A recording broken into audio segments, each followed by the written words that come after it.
Hubungan Provinsi Banten dengan Provinsi Lampung jika melihat pengalaman masa lampau, ternyata tak sekedar hubungan antar daerah otonom dalam wilayah kesatuan Republik Indonesia.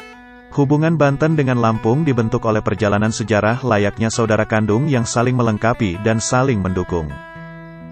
Keberadaan orang-orang Lampung di Desa Cikoneng, Serang, Banten, memiliki sejarah panjang.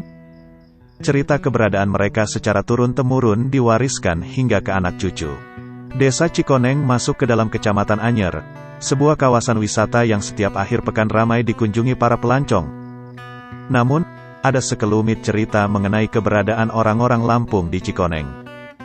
Di tugu perbatasan antara Desa Cikoneng dan Desa Anyer, terdapat siger, sebuah lambang yang menandakan keberadaan orang-orang Lampung di sana. Pada siger itu terdapat tulisan Lampung Say, yang menurut keterangan Kepala Desa Cikoneng Nur Wahdini adalah sebuah nama yang mengikat dan mempersatukan seluruh suku Lampung yang ada di Cikoneng. Tak hanya di perbatasan, di gerbang masuk Desa Cikoneng pun ada lambang siger, di setiap sudut rumah-rumah warga di sana.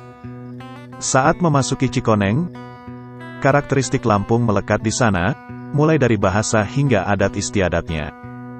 Suasana Lampung semakin terasa saat mendengar percakapan mereka.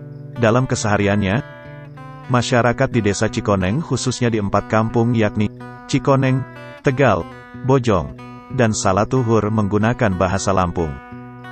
Menurut cerita, mereka bermukim dan melakoni hidup sudah sejak zaman Kesultanan Banten.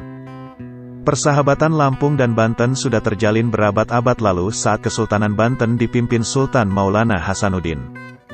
Persahabatan itu dibuktikan dengan adanya prasasti Dalung Kuripan, sebuah lempengan logam perunggu yang berisikan ikrar antara Pangeran Sabakingkin, Sultan Maulana Hasanuddin, dan Ratu Darah Putih. Salah satu sebab yang mendorong terlahirnya persahabatan ini, mungkin dikarenakan dua kerajaan ini merupakan keturunan dari dua sahabat setia, yakni Syarif Hidayatullah dan Raden Saksi, Zainal Arifin. Raja-raja di Banten keturunan Syarif Hidayatullah, sedangkan para raja yang berada di Lampung anak cucu Raden Saksi. Tulis Hasun Syafari dalam buku Babat Lampung Cikoneng Banten. Prasasti itu ditulis menggunakan bahasa Jawa Cirebon, Banten.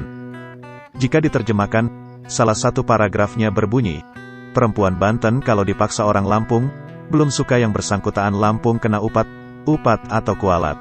Perempuan Lampung kalau dipaksa orang Banten, belum suka yang bersangkutan atau saudara bapaknya, orang Banten terkena upat. Masih dalam buku itu, menurut Hasun Syafari, surat itu dibuat 3 rangkap, 1